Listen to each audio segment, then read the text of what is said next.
Yeah, but I mean, your minimum is.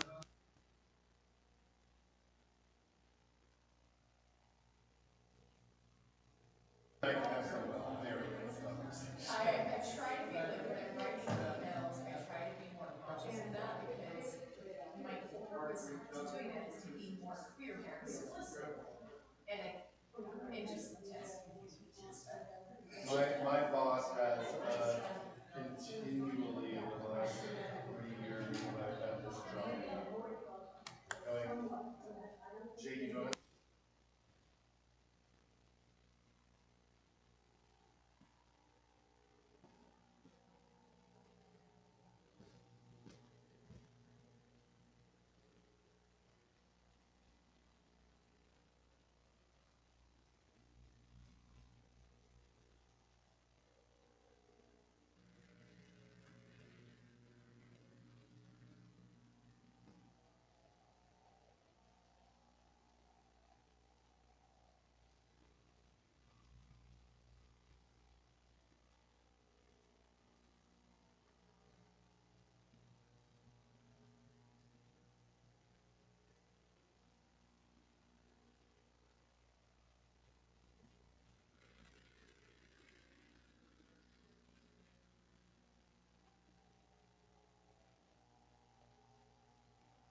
black and white message.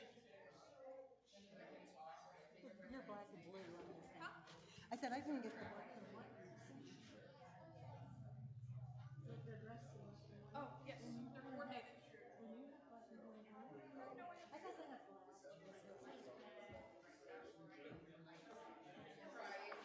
You're right. I can't even.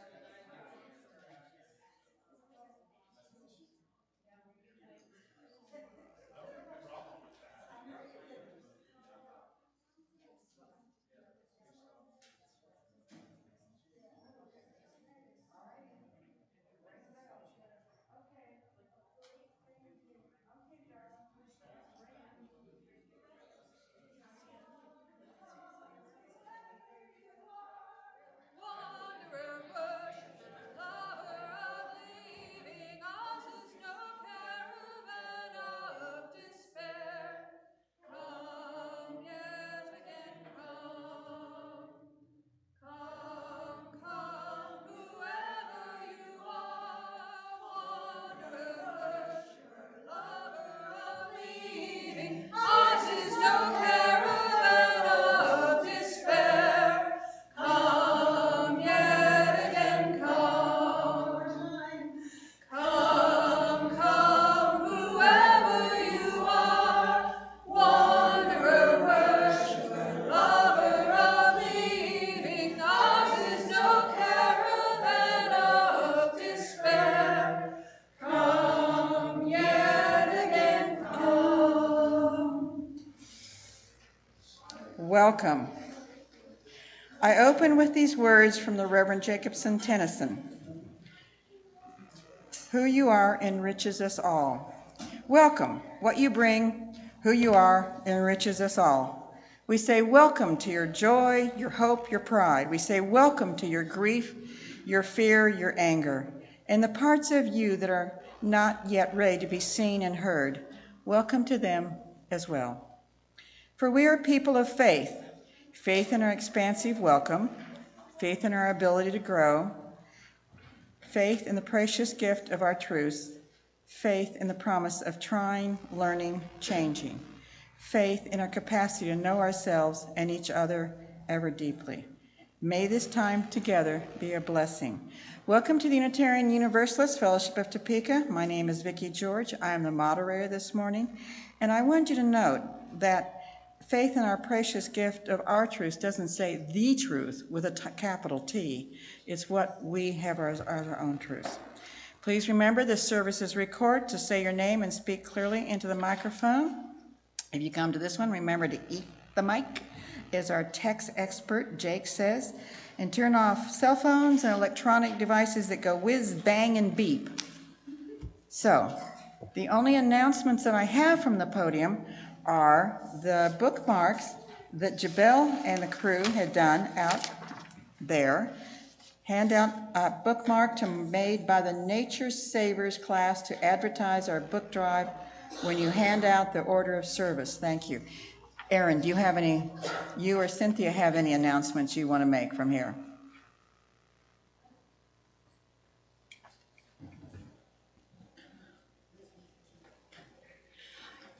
If your children are enrolled in, registered in the RE classes, I'm going to be coming around and giving you a new registration paper to fill out because it is that time of year. Okay. I now welcome Remington Beard Alvarado, a recent returning Topeka and a former member of the First UU Church of Austin, to the stage for the child's lighting. Hello, I'm Remington Beard Alvarado, and the chalice reading for today is The Longing for Something More by Rev. Gretchen Haley. Every little thing that breaks your heart is welcome here. We'll make a space for it, give it its due time and praise for the wanting it represents, the longing for something more, and some healing hope that remains not yet.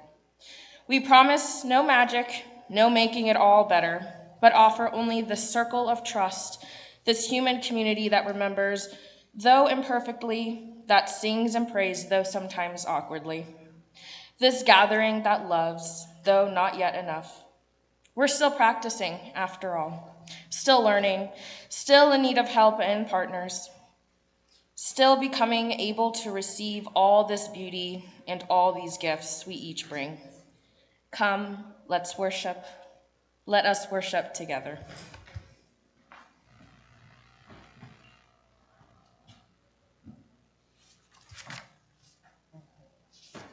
And now for our wonderful Aaron Forstein.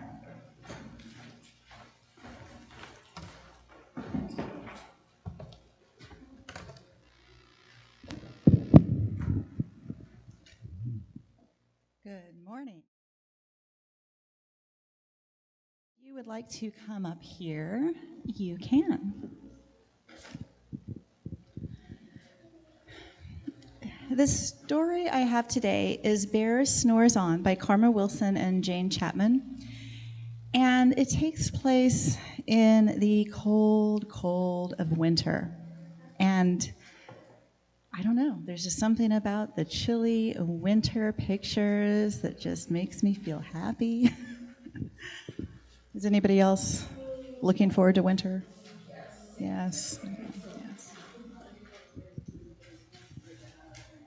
Yeah, any time you have vacation is good, isn't it? Mm-hmm. Okay. In a cave in the woods, in his deep, dark lair, through the long, cold winter, sleeps a great brown bear. By the way, this isn't just chosen because it is a story about winter.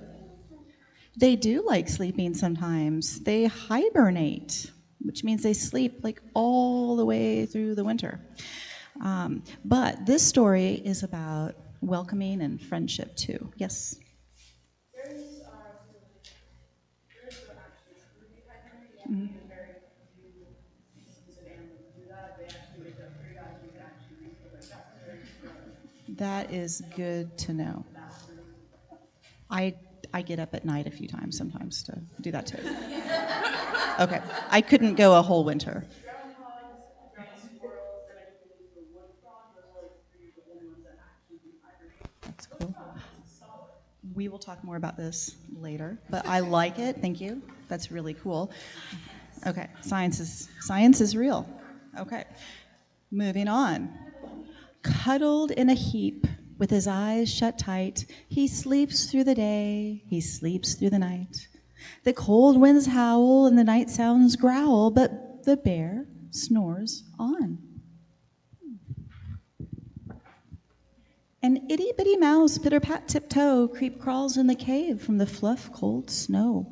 Mouse squeaks, too damp, too dank, too dark, so he lights wheat twigs with a small hot spark. From science. Mm-hmm. Does the mouse wakes him up? I don't know. The coals pip-pop and the wind doesn't stop. Oh, but the bear snores on. Two glowing eyes sneak peek in the den. Mouse cries, "Who's there?" And a hare hops in. "Oh, Mouse," says Hare. "Long time no see." So they pop white corn and they brew black tea. The mouse sips, wee slurps, Hare burps, big burps. But the bear snores on. A badger scuttles by, snuffs at the air. "I smell yummy-yums. Perhaps we can share?" "I've brought honey nuts," Badger says with a grin. "Let's divvy them up, cozy down, and dig in." And they nibble and they munch with a chew-chop crunch. But the bear snores on. Well, can we share? Maybe you could share the snack. A gopher and a mole tunnel up through the floor, then a wren and a raven flutter in through the door.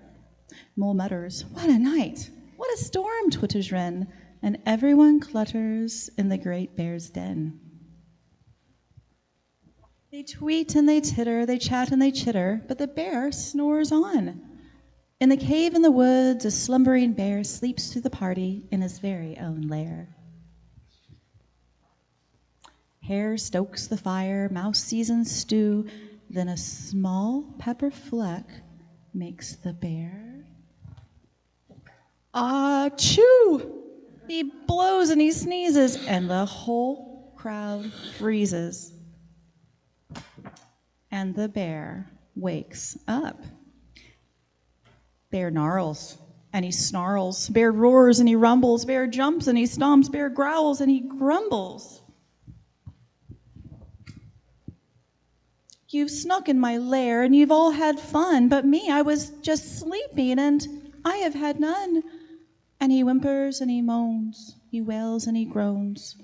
And the bear blubbers on. How's he feeling? He's feeling sad. Mouse squeaks, don't fret, don't fuss. Look, see, we can pop more corn. We can brew more tea.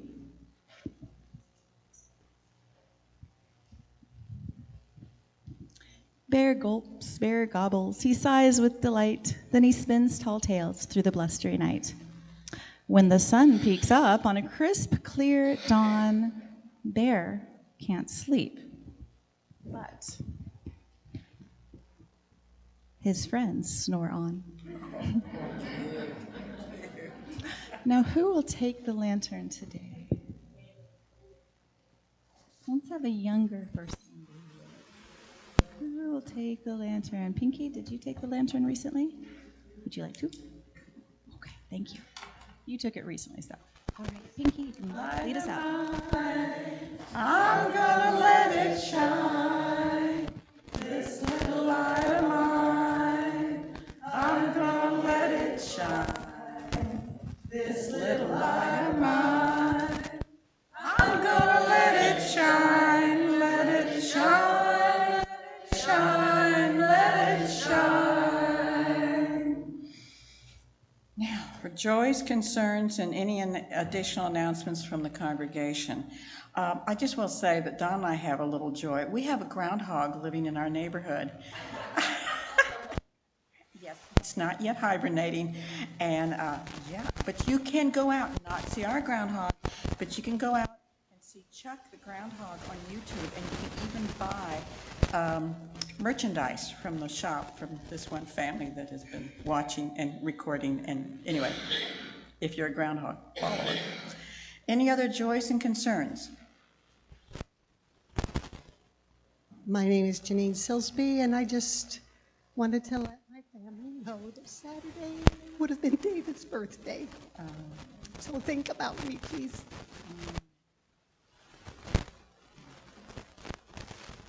Hi, I'm Remington again. So if I'm not here every Sunday, it's because my grandfather was recently diagnosed with pancreatic cancer. And it is unfortunately one of those things where he's just in a hospice care situation. We are just making him comfortable, and I visit him every other Sunday. As much as possible. He lives in Missouri, so if you don't see me around, that's why. But keep him in your thoughts. He's still very positive about it and watches Simpsons every day. So. Okay. And also, please note the announcements are on the back of your bulletin. They are also posted in the gathering space and online at our website. Janine will lead us, and bless Carolyn Peck back there in the basket. And Janine's going to lead us in a song. Dear friends,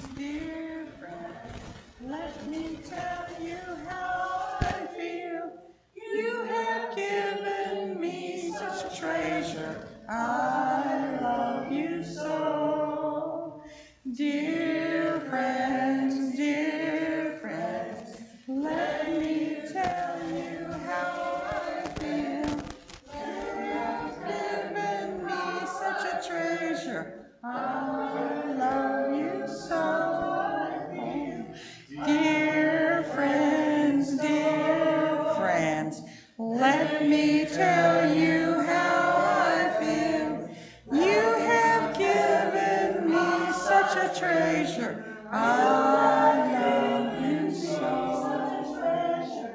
I love you so. Oh, thank you, Janine. So now, what brought me to UUFT? Our board president and our president-elect will be talking briefly about what brought them, and then we will be going into the bigger piece. Hello, Tricia Wagoner.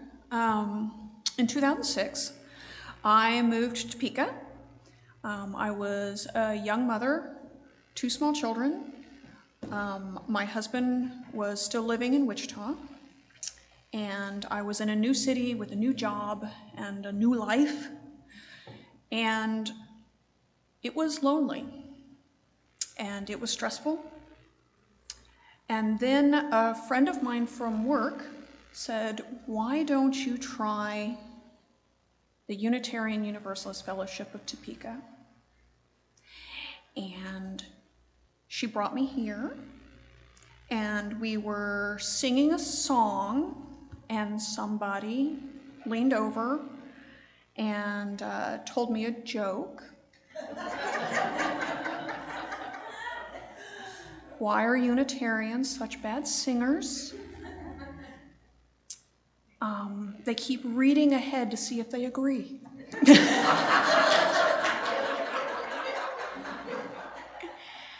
And I have been coming back ever since. This place has given me a place to raise my children where I can feel comfortable with the values being shared. This place has given me a community that I can lean into, friends that I can rejoice in, and help when times have gotten hard. I am very thankful for this community.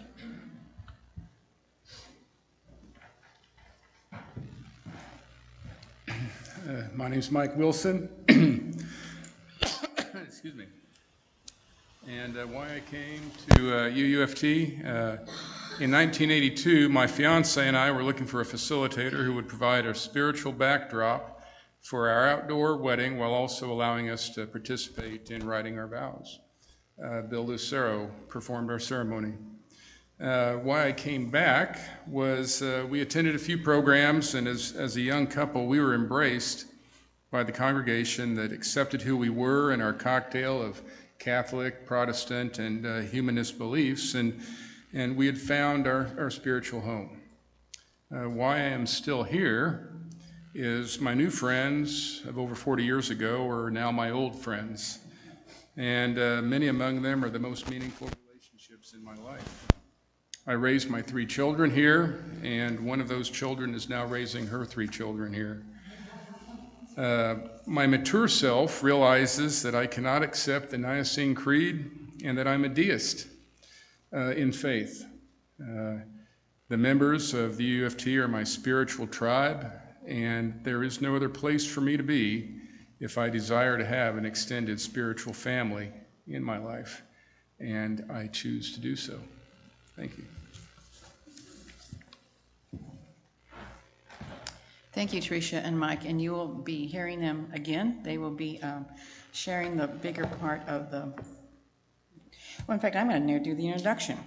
It's Come, Come, Whoever You Are. It's a sermon by Reverend Joan Johnson Lewis.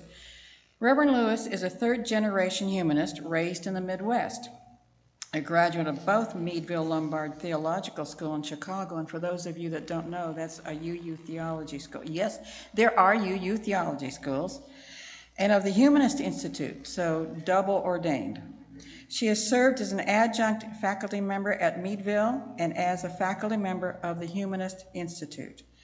This sermon has been delivered at multiple ethical, culture, and UU services and has been generously shared with Soul Matters Sharing Circle, a network of UU congregations that share resource materials. And the reasons why we're doing this today is because you probably know, if you are on our Facebook page, Reverend Gorey's had an out-of-state family emergency. So this would normally be delivered by our contract minister, but not available. By the way, contrary to a misconception from a few years ago, UUFT has never used sermons from the Soul Matters resources until this Sunday with Reverend Goy is unavailable. I now turn the podium over to our four speakers. First, Tricia.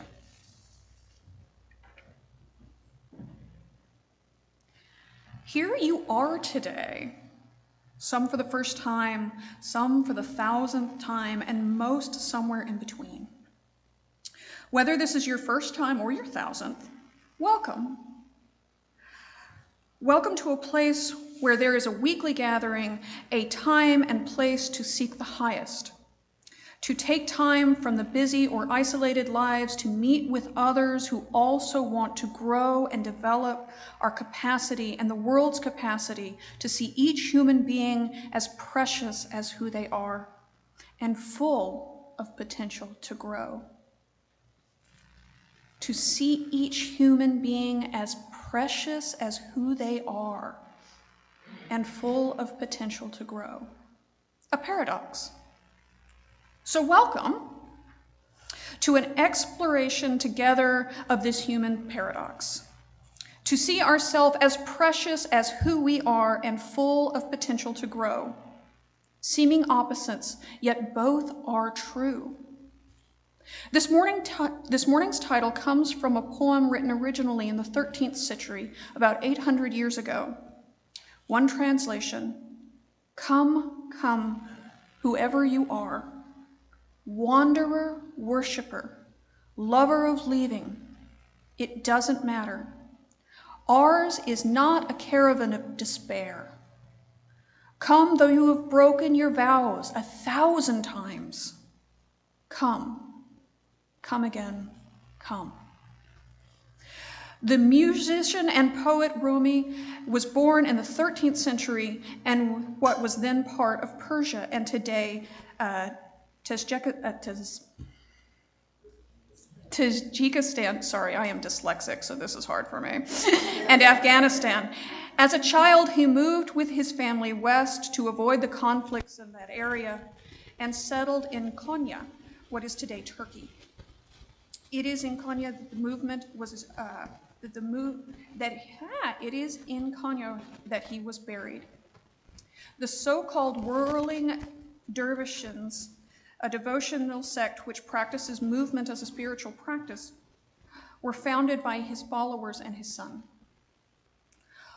While Rumi was within the monotheistic tradition of Islam, his poetry tends to be about the human journey, moving from the unconscious habits of ordinary and everyday living to something greater, truth grounded in love. As with many philosophical and religious stances, it's about looking at what we've been cut off from and what we've ignored. It's about our longing to get back there, to be in touch with what we may have lost. For Rumi, the journey involves getting in touch with the divine, which for those of us who are humanists might reframe as what's really real beyond the assumptions and illusions and habitual reactions. For Rumi, the end of the journey is not some perfection, some ideal state. The next step in the journey is to move from a deep understanding of what is desirable, what we long for, back to reemergence in daily life, more able to serve everyone without distinction, to value all people beyond where they come from, how much money they have, what color their skin is, what religion they practice, what politics they believe in. Some of Rumi's poems are very particular to his Muslim context, and some speak universally.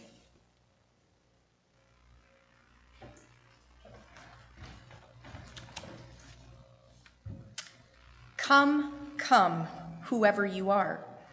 Wanderer, worshiper, lover of leaving, it doesn't matter. Ours is not a caravan of despair. Come, though you have broken your vows 1,000 times. Come, come again, come. In progressive religious history of the 19th century, many congregations chose to unite around deed, not creed. To argue about what we believe or don't believe, those of that time concluded, was too easy and not really productive. What holds us together if not belief? Those 19th century forebearers recognized major motivations for people finding and staying in communities such as this today, based on new insights into how the universe worked, rather than traditional stories. 1, the longing for personal significance when it seems like each of us is so small and the universe was not in fact created for us. 2, how enormous the problems are that humanity faces and our own inability to make the world perfect. And 3, that we are often torn in trying to live in accord with all our values in the real and imperfect world.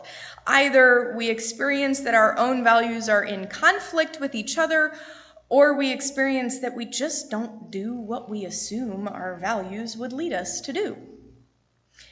These longings are related to the paradox we began with. How can we see each of us, including ourselves, as significant and precious already, and at the same time learn to live more and more in accord with that preciousness, to actualize it more in ourselves and each other? Here's the perception many of us live with.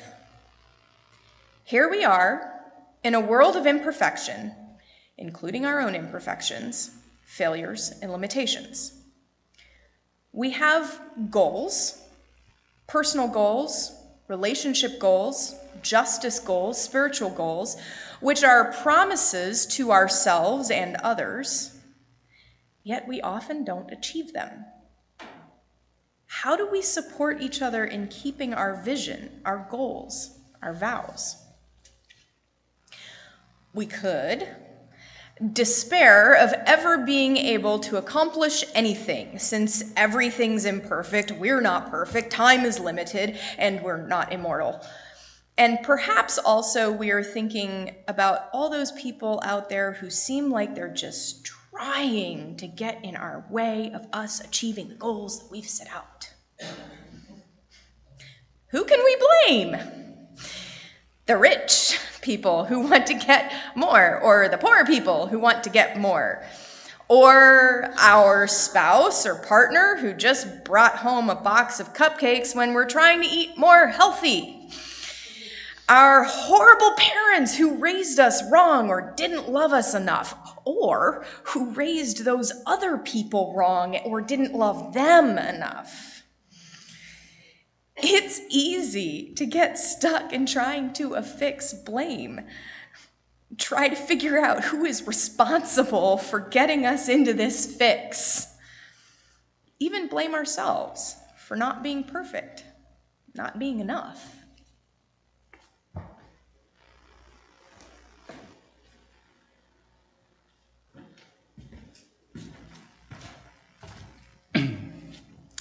So come, whoever you are, wanderer, worshiper, loving of leaving, it doesn't matter. Ours is not a caravan of despair. Come, though you have broken your vows 1,000 times. Come again, come. The reality is, the world is what it is, and people are what they are. Nobody's perfect yet. The world and all the people in it are precious and wonderful too. If we begin from a place of believing that everything is against us, we get on a caravan of despair, not a caravan of hope and possibility. What would it be like if we could look at each other? Not just in this room, but that's a lovely place to start. If we could look at each other today, this moment, and welcome each other as if we were meeting for the first time. Even if we know each other and have some preconceptions about how the meeting will go, what if we could meet each other with new eyes, seeing both preciousness and perhaps even deep perfection in each other right now, as well as incredible potential for the future. The writer Anais Nin says each friend represents a world in us, a world possibly not born until they arrive, and it is only by this meeting that a new world is born. In this moment, in any moment, we can choose to see the moment, not the history of what we've experienced with a particular relationship or other relationships, but the new world and that can be born, bringing our excitement and listening for the excitement in the other person. We are all precious, wanderers, worshipers, or lovers of leaving that we might be, and full of potential. Yet, we have all broken our vows 1,000 times. We've said we'd act one way and acted another. We found ourselves saying and doing things we regret.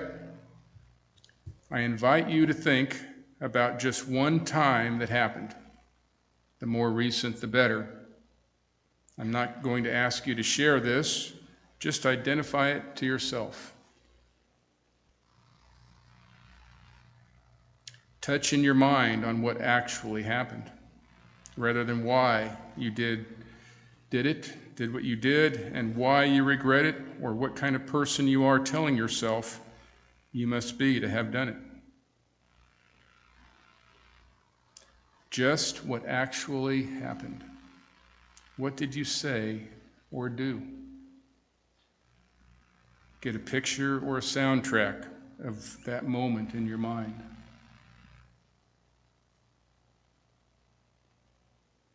Now I invite you to imagine yourself waving a magic wand and making that moment not happen. How do you imagine your world would be different in your life? Be different if you had not done that. What does that tell you about what you value and what you long for?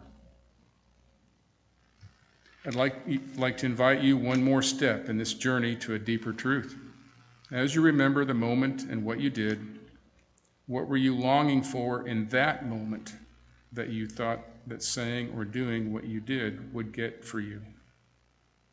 What values did that action come from within you? What were you hoping for in that moment? When I do that about something I regret now, I usually realize that I was indeed trying and failing to get something to happen that I really wanted in that moment. Perhaps I decided to eat something that wasn't really healthy for me because I wanted the aesthetic experience of the taste. Perhaps I spoke more loudly in an angry tone because I wanted to be heard and paid attention to. Perhaps I wanted the other person to feel a little bit about what I was going through in the moment, and so in that moment I wanted them to feel my anger as pain, so maybe they'd understand me. I still have regrets, many regrets, because in wanting to get the one thing I valued, I chose a method that led to me not living by some of my own values. The values are still precious, the ones I was trying to get, and the ones I didn't get.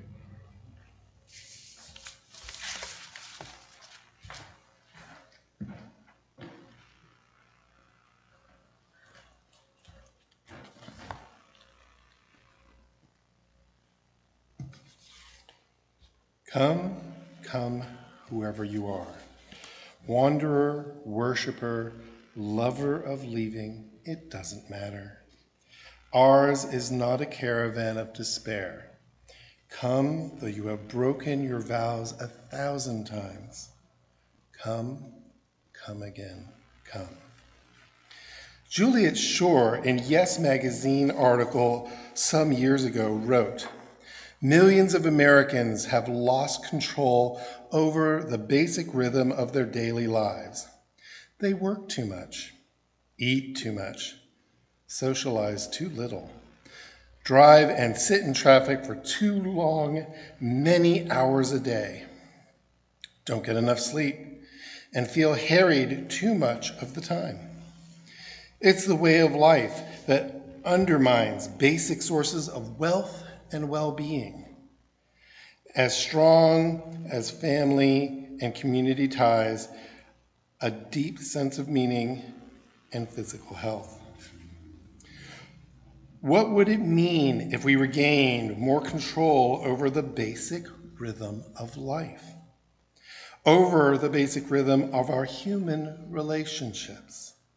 How would our source of well-being translate into more meaning, more physical health and energy, more ability to be present and active in our family and community, more able to move ourselves and others forward in an ethical world?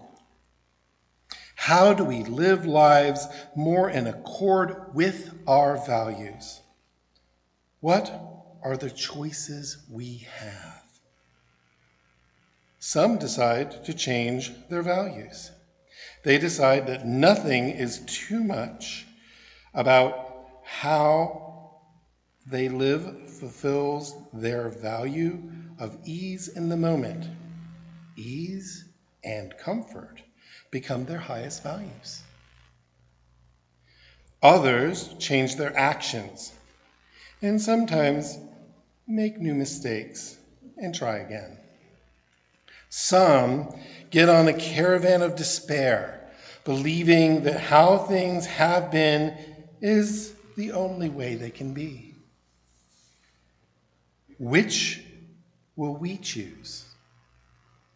When we talk to people who've been at a congregation a long time, or shortly after their join, we love to listen to what they come here for, why they're at the congregation. It's usually not for the beliefs, though for some, it's a relief to not sit and listen to beliefs being stated that they don't accept. Just for the sake of community and the common work they want to do. There isn't any one right answer to this question, but we'd suggest that there are two answers that really don't work, at least not for very long. One, I'm already perfect and know all the answers, and I do. And I'm here to tell others how to be perfect just like me and what the answers are. Or, I'm coming to find perfect people who know all the answers so I can learn the answers and learn to be just as perfect as they are. Luckily, we rarely hear these reasons. When we do, we usually know that either the people who hold them aren't going to be comfortable here for very long, or that welcoming them as precious human beings, knowing that those answers are where they are right now, will give them room to see alternatives, to see their own internal wisdom that brings them another answer. So come, whoever you are.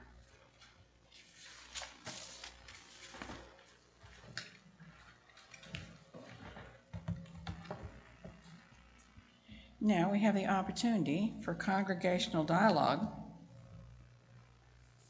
And we're going to do this in small groups. We've been doing that the last few Sundays with Reverend Gories. And if you're viewing online, feel free to discuss these questions in the chat and comments section. So here are the questions. I'd like you to form small groups, 3 to 5, like the frogs and the monkeys there, and discuss what brought you to this congregation. Any surprises when you got here? Have you found what you were looking for, or are you still searching? So talk among yourselves. Form. Come on, Christopher and Marilyn, you need somebody else over there. Hey, Mike, can you go to, yeah, that's, okay, great, good.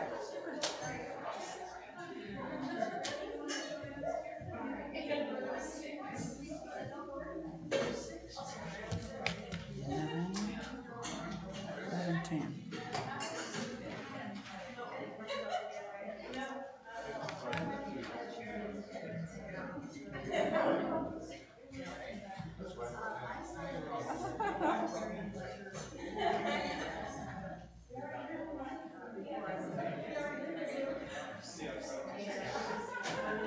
Oh, come on. Start your next generation.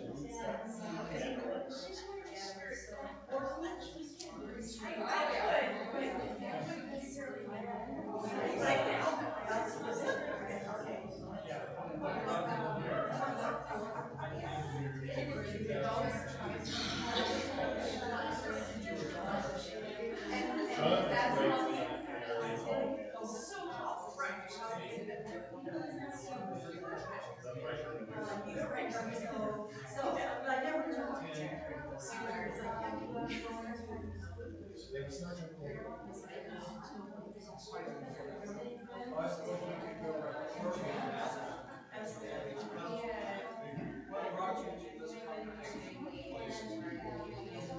You're the only green hero to be that. We had everybody there. Then actually they're having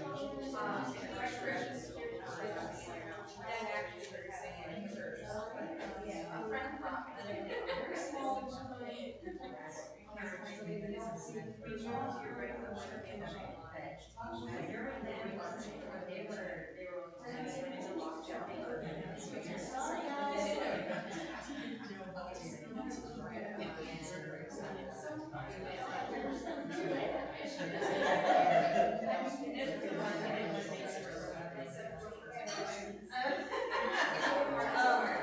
But anyways, he had been in the city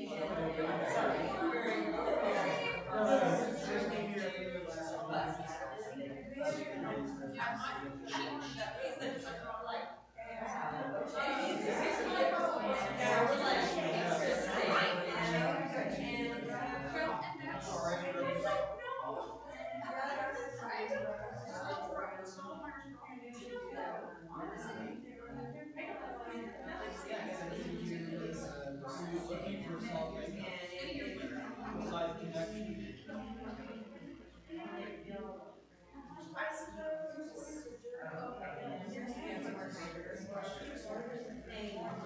And then I always had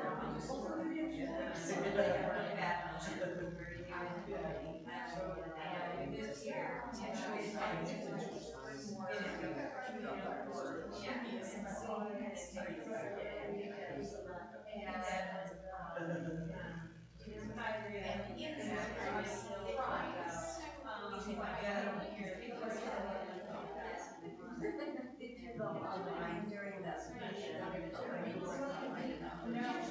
not exactly. Yeah, but I'm the virtual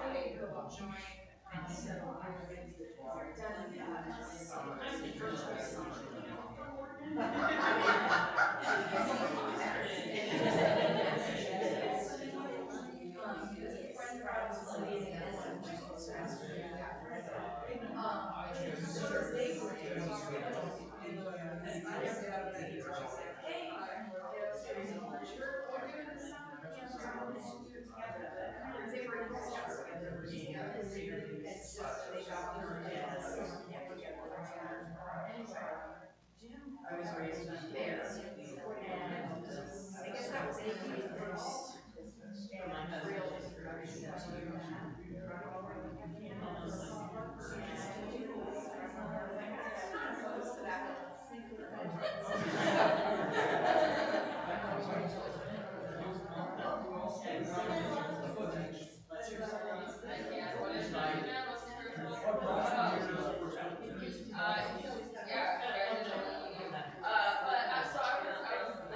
born in Texas, Kansas, but I was raised here in Kansas my whole life. I never, you guys before, and I moved to Texas for a job, and we ended up moving. I was like a nanny. With my daughter 2 years, and they moved around constantly. And we happened to leave Texas to move 2 minutes away from a Union congregation. I had like a Black Lives Matter and right, little signs outside of the church, and I was like, that's wild. Never seen a church do that before. So I looked them up and I watched a few of their sermons, and then I went and listened, and I was like, oh, this is good. Oh my gosh, I'm gonna do. And so when I came back here to Topeka, I think I said they hated me first. So I was like, okay, you guys have been texting where I grew up my whole life. So I'm just really glad that I didn't know this existed. So yeah, that's because he was like, and I can't retire.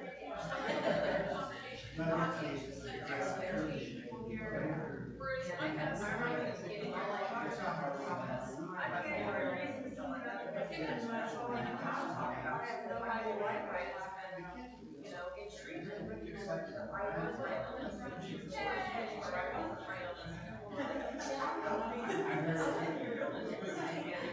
And they go somewhere all the programs can even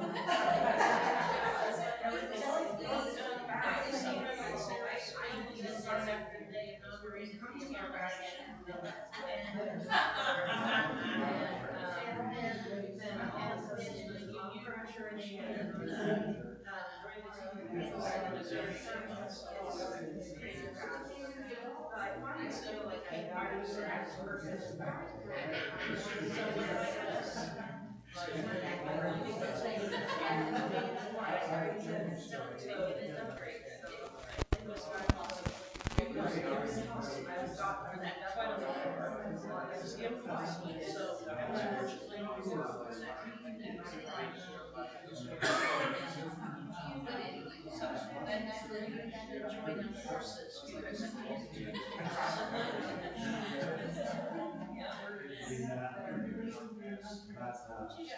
boys together.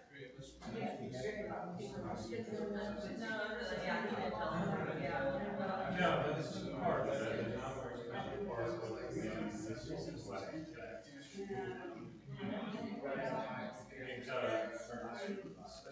because in general, that's the role that churches that do.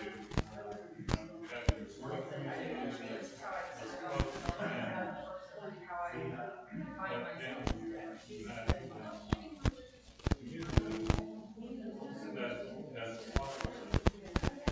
We get that back.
Okay. All right, this is the tough part. This is the tough part. Trying to. That was my whip.